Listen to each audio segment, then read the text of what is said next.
Hello students and welcome to the Virtual Learning Network. This is session 29 for Modern India 1857 to 1964 and here we will discuss Constitutional Reforms 1921 to 1935. The topics to be covered are Effects of the Constitutional Reforms of 1919, Simon Commission, All Parties Conference and Nehru Report, the First Roundtable Conference, Gandhi and the Second Roundtable Conference, Communal Award and Pune Pact, and the Government of India Act of 1935.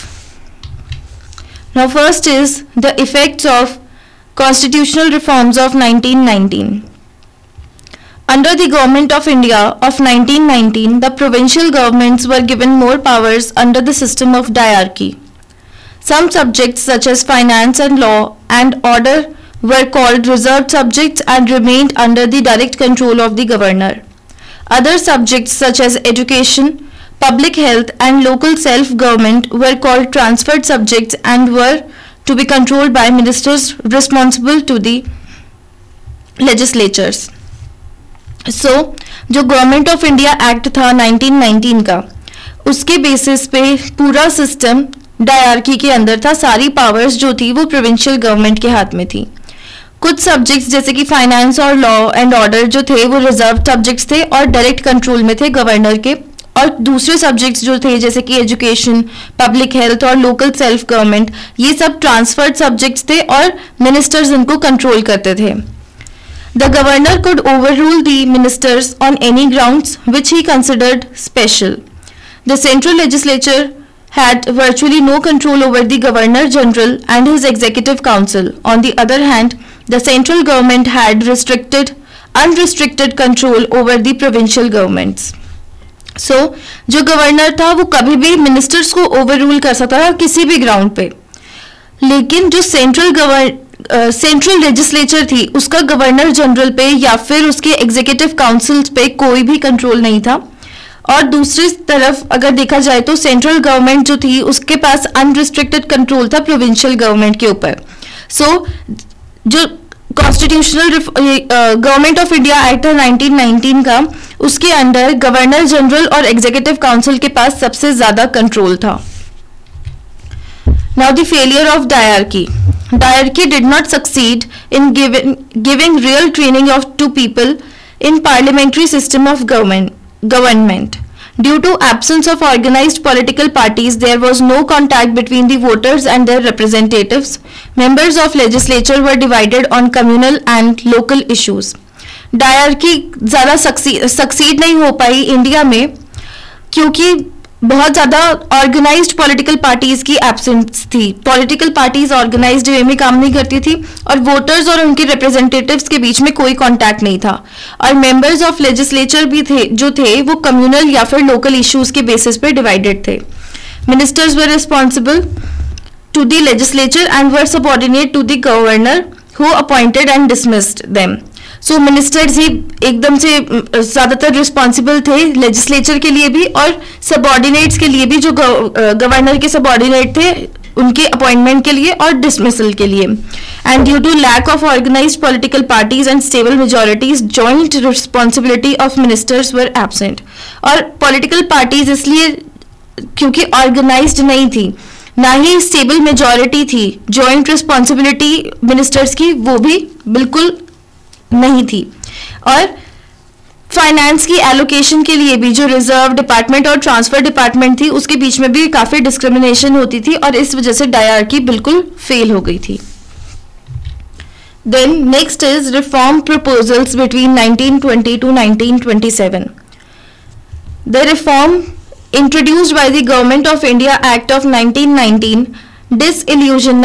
disillusioned the Indian nationalist and contributed to a great extent to the growth of nationalist movement in 1920 to 21. जो government of India act of 1919 के लिए reforms introduced हुए थे उसकी वजह से Indian nationalist डिसल्यूशन हो गई थी और उसने काफ़ी हद तक नेशनलिस्ट मूवमेंट में भी contribute किया. And during the period after the withdrawal of non-cooperation movement, a political vacuum developed which the Swarajists attempted to fill up. और जब नॉन कोऑपरेशन मूवमेंट विड्रॉ हुई थी उस टाइम पे भी पॉलिटिकल वैक्यूम बन गया था, जिसकी वजह से जो स्वराजिस्ट ने फिलअप करने की कोशिश की थी. The Gandhian no changers on the other hand concentrated on conservative work in villages. जो गांधीयन नो चेंजर्स थे, जो बिल्कुल नहीं चाहते थे कि कुछ भी चेंज हो, उन्होंने कंस्ट्रक्टिव वर्क में ही कॉन्सेंट्रेट किया विलेजेस को आगे बढ़ाने में. And in the period between 1920 and the formation of Simon Commission, many reform proposals were put forward by the Indians. A non-official resolution was introduced in the Central Legislature Assembly in 1921. The resolution demanded establishment of full responsible government in the provinces. Two other non-official resolutions were introduced in 1923 but to no avail. So 1920 में भी Simon commission जब form हुआ उस time पे भी काफ़ी Indians ने अपने प्रपोजल्स रखे. नॉन ऑफिशियल रेजोल्यूशन भी इंट्रोड्यूस हुए सेंट्रल लेजिस्लेचर असेंबली में 1921 में. और ये जो रेजोल्यूशन थे, इनकी डिमांड थी कि पूरी रिस्पॉन्सिबिलिटी गवर्नमेंट की स्टैब्लिश हो प्रोविंसेस में. और भी काफ़ी नॉन ऑफिशियल रेजोल्यूशन रखे गए 1923 में, लेकिन उनका कोई फायदा नहीं हुआ. Next is the Simon commission. The Act of 1919 contained provision for the appointment of a royal commission at the end of the 10 years after passing of the Act, with the aim of inquiring into the functioning of the government. So Act of 1919 के अंदर एक provision था जिसके basis पे royal commission appoint हो सकता था 10 साल के बाद, एक्ट के पास होने के 10 साल के बाद, जिसका एम होता गवर्नमेंट की फंक्शनिंग को इंक्वायर करना. The principle working behind this was that constitutional progress should be achieved gradually. However, this approach had certain drawbacks. So, इसका मेन प्रिंसिपल जो था, प्रिंसिपल वर्किंग जो थी इसका वो था कि कैसे हम कॉन्स्टिट्यूशनल प्रोग्रेस को अचीव कर सकते हैं, लेकिन इसके कुछ ड्रॉबैक्स भी थे. A temporary constitution provided little incentive to people to make it successful, and those who were dissatisfied with it tried to prove that it was unworkable. ये जो अप्रोच थी इसके काफ़ी ड्रॉबैक्स थे. एक टेम्पररी कॉन्स्टिट्यूशन की वजह से लोगों को बहुत कम फायदा होने वाला था, और काफ़ी सारे लोग जो इससे डिससेटिस्फाइड थे उन्होंने प्रूव करने की कोशिश की कि ये जो साइमन कमीशन है या जो भी ये प्रपोजल रखा गया है, प्रोविजन जो है, वो अनवर्केबल साबित हो सकता है. And above all, a 10-year period was too short for any conclusions to be reached about the viability and workability of a constitution. और इसके साथ 10 साल के एंड में किसी भी रॉयल कमीशन को अपॉइंट करना ताकि वो कॉन्स्टिट्यूशन को चेक कर सके या गवर्नमेंट की वर्किंग को चेक कर सके, ये बहुत ही छोटा पीरियड था कि कॉन्स्टिट्यूशन की वर्किंग इतनी जल्दी कोई चेक नहीं कर सकता, क्योंकि 10 साल भी एक बहुत छोटा टाइम होता है. कॉन्स्टिट्यूशन कैसे बना है, वो कैसे इम्प्लीमेंट होगा, ये सारा चेक करने के लिए. Next is appointment. The Government of India Act of 1919 was implemented in 1921. Thus, the appointment of a commission was due in 1931. अब जो प्रोविजन बनाया गया था साइमन कमीशन के लिए, उसमें क्या था कि गवर्नमेंट ऑफ इंडिया एक्ट जो था 1919 में स्टैब्लिश हुआ, और लेकिन उसको इम्प्लीमेंट किया 1921 में. इसका मतलब जो कमीशन की अपॉइंटमेंट थी वो होनी थी 1931 में. British government declared that by this appointment it was being liberal to consider the problems of India, but in fact the reasons lay elsewhere. Nationalist opinion resented the method of periodic inquiry and had been demanding a complete revision of the constitutional system. अब British government ने ये declare किया कि इस appointment की वजह से काफ़ी सारी प्रॉब्लम्स को कंसिडर किया जा सकता है, लेकिन कुछ रीजंस दूसरे ही दिए गए, जैसे कि नेशनलिस्ट ओपिनियन जो था उसमें रिसेंटमेंट आ गई थी इस मेथड को लेके, और उन्होंने डिमांड किया कि कंप्लीट रिवीजन होनी चाहिए कॉन्स्टिट्यूशनल सिस्टम की. Then the political situation in Britain compelled the Tory government to appoint the commission earlier in November 1927. In the general election due in 1929 in Britain, the Labour Party was expected to win. The Tory government was apprehensive about giving the Labour government a chance to make the appointment of the statutory commission in relation to India. So जो political situation थी Britain की, उन्होंने compel किया कि government, Tori government जो थी उसको नवंबर 1927 में ही कमीशन अपॉइंट करना पड़ा, क्योंकि जनरल इलेक्शन में जो कि 1929 में होने वाले थे, लेबर पार्टी उसमें एक्सपेक्ट कर रहे थे कि वो शायद जीत जाएंगे ब्रिटेन को। देन जो टोरी गवर्नमेंट थी वो काफी ज्यादा एप्रीहेंड कर रही थी इस बात को कि उन्हें अपना पूरा राजपाट एक लेबर गवर्नमेंट को देना पड़ेगा। Then besides, the Tory government wanted to send the delegation at a time when communal situation had deteriorated so that the commission should form a low opinion about the capacity of Indians to govern themselves. उसके बाद Tori government ने ये भी सोचा, क्योंकि 1927 में communal situation बहुत ज़्यादा डिटीरियोरेट हो गई थी, डिग्रेड हो गई थी इंडिया की, तो हो सकता है अगर उस टाइम पे वो कमीशन को भेजे तो वो उन्हें शो करना ये बहुत इजी हो जाएगा कि इंडियंस जो हैं उनकी इतनी कैपेसिटी नहीं है कि वो अपने आप को गवर्न कर सकें।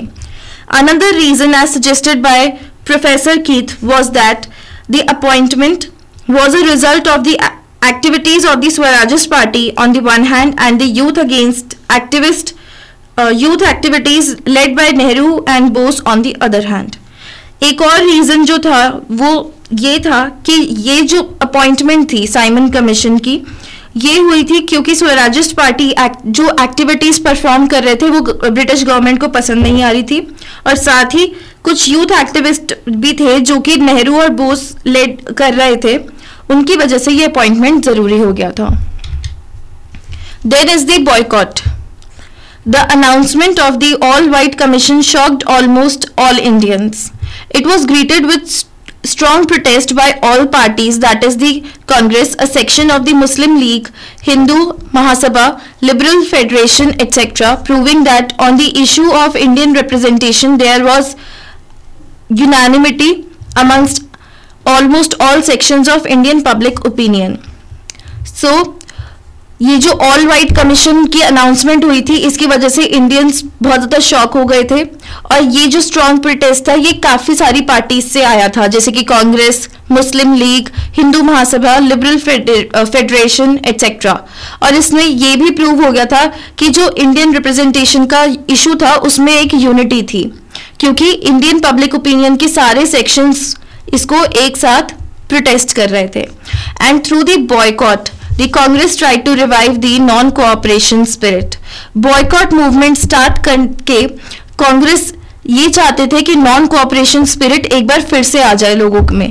However, Indian revolutionaries like Bhagat Singh and others opposed the Simon Commission on the ground that only Indians should have a say in framing the Constitution of India. लेकिन जैसे कि इंडियन रेवोल्यूशनरीज थे भगत सिंह जैसे, उन्होंने Simon commission को इस ground पे oppose किया कि वो चाहते थे कि सिर्फ इंडियंस को ही ये हक होना चाहिए कि इंडिया का कॉन्स्टिट्यूशन फ्रेम कर सके। Next is the all parties conference and Nehru report. Now at the 1927 Madras Congress session a resolution boycotting the Simon commission was passed. 1927 Madras Congress session में एक रेजोल्यूशन पास किया गया ताकि साइमन कमीशन को बॉयकॉट कर सके। The working committee was authorised to prepare a constitution for India in consultation with other organisations. एक working committee को ऑथराइज किया गया ताकि वो इंडिया के लिए कॉन्स्टिट्यूशन प्रिपेयर कर सके और बाकी के ऑर्गेनाइजेशन से भी कंसल्ट कर सके। Congress representatives as well as representatives of other organizations such as Muslim League, Hindu Mahasabha, etc. met at a conference in February 1928. This came to be known as the All Parties Conference. So All Parties Conference जो थी फरवरी 1928 में start की गई थी, जिसके अंदर कांग्रेस के अलावा बाकी सारे ऑर्गेनाइजेशंस के रिप्रेजेंटेटिव्स ने भी पार्ट लिया था ताकि वो एक वर्किंग कमेटी फॉर्म करके कॉन्स्टिट्यूशन प्रिपेयर कर सकें। Now Nehru committee report made the following recommendations. First, India should have the same constitutional status in the British Empire as other dominions, with Parliament having powers to make laws and should be known as the Commonwealth of India. So जो first recommendation थी वो ये थी कि India का भी उतना ही participation होना चाहिए कॉन्स्टिट्यूशन फॉर्म करने में जैसा कि ब्रिटिश एम्पायर का है, और इन सारी पावर्स को कॉमनवेल्थ ऑफ इंडिया कहा जाना चाहिए. The constitution should define citizenship and declare fundamental rights. Constitution के अंदर सिटीजनशिप भी डिफाइन होनी चाहिए और फंडामेंटल राइट्स भी डिक्लेयर होने चाहिए. Hierarchy of courts with supreme court at its apex B established. एक कोर्ट्स की हायरार्की बननी चाहिए और सबसे टॉप पे सुप्रीम कोर्ट होना चाहिए. Next is the first round table conference. Now 3 sessions of the round table conference were held in London. The Indian National Congress did not participate in the first and the third sessions. The first session opened on 12th November 1930. In all, 89 persons were invited to attend the conference. The Round Table Conference gave the impression of being a gathering of communalists and reactionaries. So, Round Table Conference के 3 session London में हुए थे. Indian national Congress ने पहले और तीसरे session में भाग नहीं लिया था. फर्स्ट सेशन 22 नवंबर 1930 में ओपन हुआ, जिसके अंदर 89 पर्सन्स ने भाग लिया.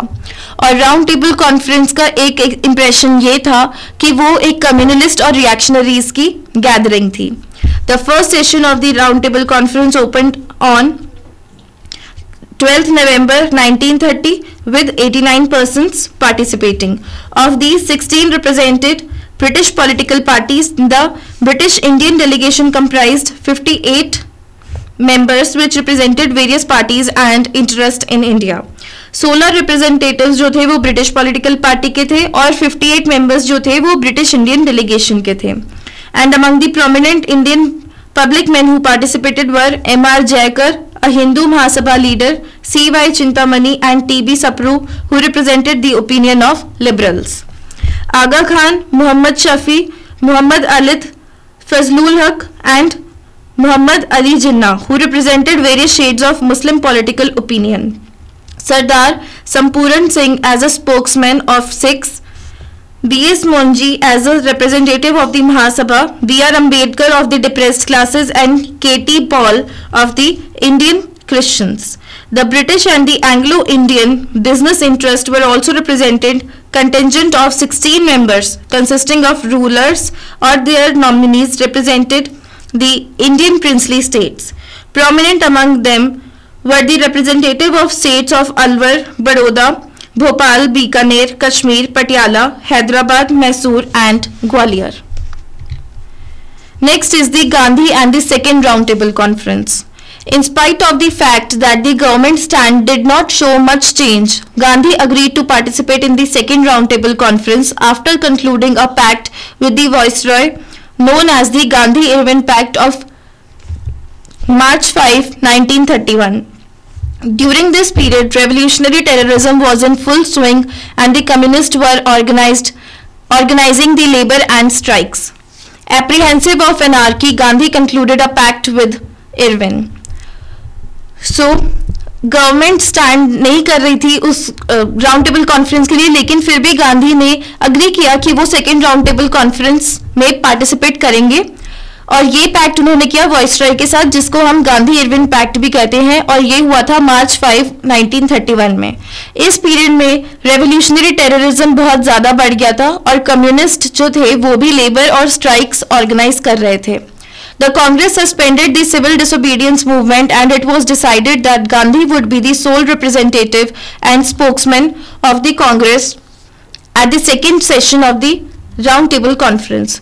कांग्रेस ने भी सिविल डिसोबीडियंस मूवमेंट अब तक सस्पेंड कर दी थी और ये डिसाइड किया था कि गांधी जी ही एक सोल रिप्रेजेंटेटिव होंगे और स्पोक्समैन की तरह रिप्रेजेंट करेंगे कांग्रेस को. The second session ended on 1st December 1931 and made recommendations on the matters such as the composition of the Indian Federation, structure of the federal judiciary, the mode of accession of states to the federation and a distribution of financial resources. So second session में ये सारी recommendation हुई थी कि एक Indian federation का composition होना चाहिए, फेडरल जुडिशरी का स्ट्रक्चर चेंज होना चाहिए, देन जो मोड ऑफ एक्सेस है स्टेट्स का वो भी थोड़ा सा उसमें चेंजेस आने चाहिए और फाइनेंशियल रिसोर्सेज के डिस्ट्रीब्यूशन में चेंजेस होने चाहिए. Next is the communal award and the Poona pact. 16 अगस्त 1932 में मैकडोनाल्ड ने एक प्रपोजल अनाउंस किया माइनॉरिटी रिप्रेजेंटेशन के लिए, जिसे कहा जाता है कम्युनल अवार्ड। इसके मेन ऑब्जेक्टिव्स थे to double the existing seats in provincial legislatures, to retain the system of separate electorate for the minorities, to grant weightage to Muslims in provinces where they were in minority, to reserve 3% seats for women in all provincial legislatures, to recognize depressed classes as minority community, and to allocate seats to labor landlords and traders and industrialists. अब next है Poona pact. Poona pact की main terms conclude हुई थी गांधी और अंबेडकर के बीच में 25 सितंबर 1932 में। It was agreed to allot 148 seats to the depressed classes in the provincial legislature as against 71 promised by the communal award. Communal award में 71 सीट्स प्रॉमिस की गई थी डिप्रेस्ड क्लासेस के लिए, और पूना पैक्ट में ये अग्री हुआ 148 सीट्स पे। It was promised that a certain percentage of seats allotted to the general non-Muslim electorate would be reserved for the depressed classes. ये प्रॉमिस किया क्या कि जो कुछ परसेंटेज ऑफ सीट्स जो जनरल नॉन मुस्लिम इलेक्टोरेट को allot की गई है, उनमें से कुछ डिप्रेस्ड क्लासेस के लिए रिजर्व की जाएंगी। The Congress also accepted that adequate representation would be given to the depressed classes in the civil services. Congress ने यह भी एक्सेप्ट किया कि कुछ रिप्रेजेंटेशन डिप्रेस्ड क्लासेस को भी दी जाएगी सिविल सर्विसेज के लिए। Next is the government of India act of 1935। Regarding the proposal part, the most significant points were the introduction of provincial autonomy. For the first time, the Act recognized provinces as having separate legal entity. This was so designed as to give full freedom to provinces from the control of the central government except in certain specific areas. So, जो provincial part के main points थे उसमें से पहला था कि provincial autonomy introduce की जाएगी। पहली बार एक्ट में प्रोविंसेस को एक सेपरेट लीगल एंटिटी की तरह रिकॉग्नाइज किया गया था। Second, dyarchy in provinces introduced by the act of 1919 was to be abolished. जो 1919 के एक्ट की वजह से डायरकी इंट्रोड्यूस हुई थी प्रोविंसेस में, उसको हटाने की मांग की गई थी, प्रपोजल रखा गया था। Then separating Burma from India. The act suggested the creation of 2 new provinces, Sindh and Orissa. Orders to this effect were issued on 3rd March 1936.